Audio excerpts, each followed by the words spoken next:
Bonjour les gens. Alors, si nous parlions aujourd'hui de mon avancée dans mon projet d'écriture. La première vidéo date d'il y a une semaine dans laquelle je vous expliquais quel était mon parcours sur le sujet, quelles étaient mes motivations, qu'est-ce qui faisait que je me relançais maintenant grâce notamment au groupe qu'a créé Cléa pour l'été. Et puis il a fallu rentrer un peu plus dans le vif du sujet et ces 2 premières semaines ont tourné autour d'un côté de la routine créative, de comment se créer une routine pour écrire régulièrement, et de l'autre sur la notion d'improvisation. C'est donc sur ces 2 sujets que je vais revenir dans cette vidéo et sur ce que moi j'ai mis en place ou pas au cours de ces 15 premiers jours. Alors déjà, parlons de la routine créative. Qu'est-ce que j'ai appris? J'ai appris qu'il était important de séparer le temps de l'écriture, le temps de la créativité et le temps de la critique. C'est-à-dire que si vous souhaitez tout de suite là maintenant écrire le premier jet qui sera le bon et qui sera publié, il y a de fortes chances que ça ne fonctionne pas. Tout comme les écrivains qui s'en sortent le mieux sont ceux qui font part d'une rigueur et d'une certaine discipline pour écrire.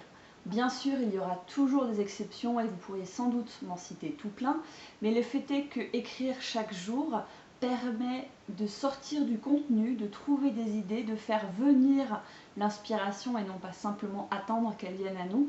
Et tout ça, c'est bonus quoi. Dans le groupe, il y a plusieurs liens qui ont été partagés, et notamment la page de l'auteur Samantha Bailey, si je ne dis pas de bêtises, parce que moi je ne l'ai jamais lu, mais je crois que c'est ça son nom.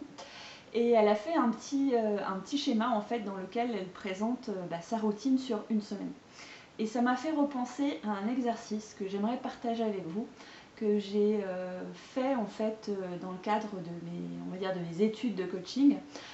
Qui est, voilà, ce que je vais vous présenter, c'est un peu un mix entre 2 personnes, une que je connais qui est psychologue et l'autre qui est un chercheur, professeur, les deux dans le domaine de la psychologie positive.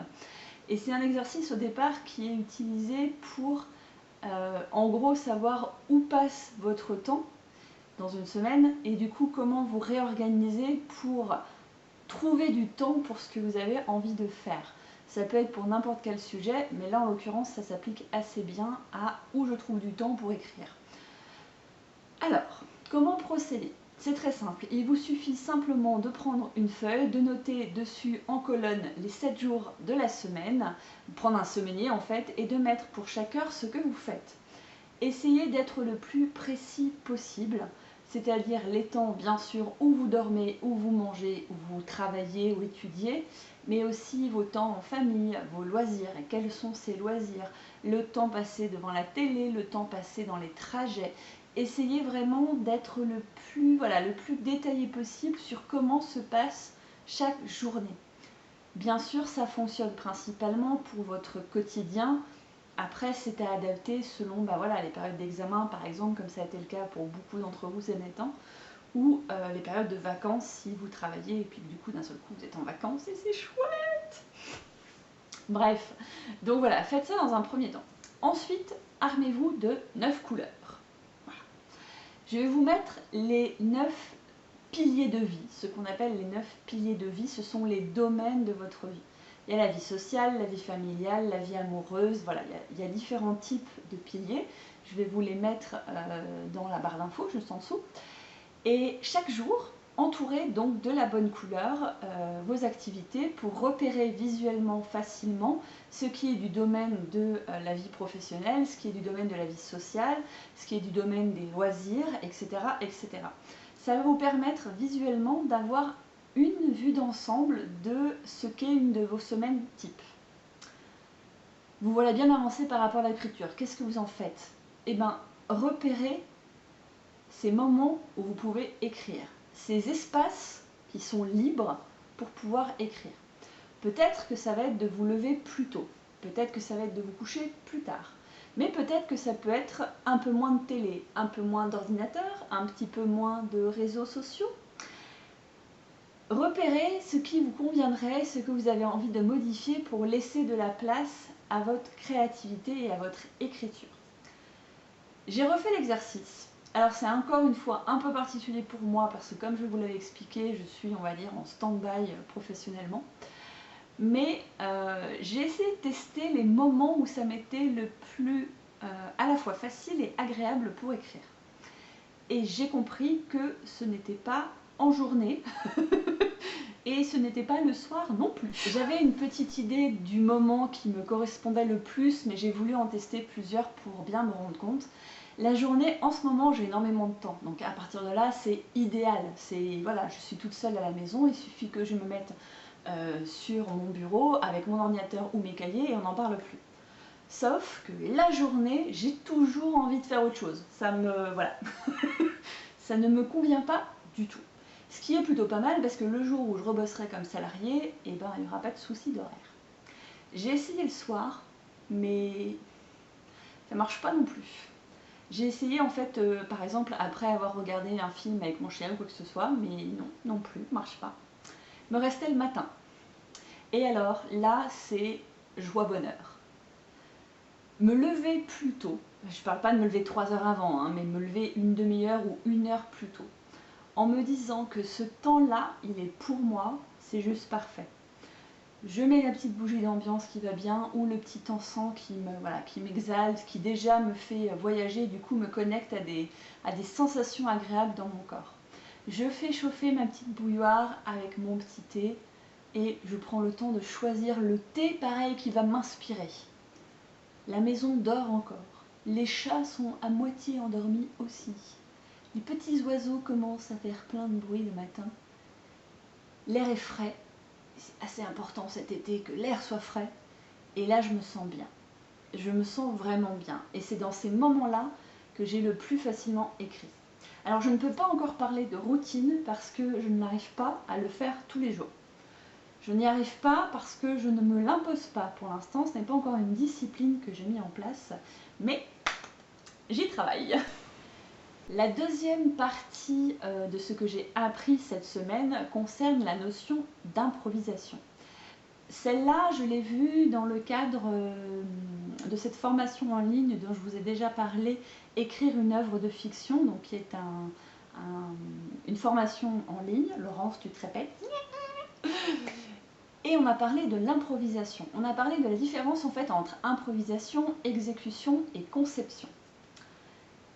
Et il a été expliqué qu'en fait, pendant des années, l'exemple qui était pris, c'était les joueurs, en fait, ceux qui jouent des instruments, les instrumentistes, qui, au départ, il y a quelques décennies ou centaines d'années, improvisaient et ensuite écrivaient ce qu'ils avaient improvisé, retranscrivaient en fait.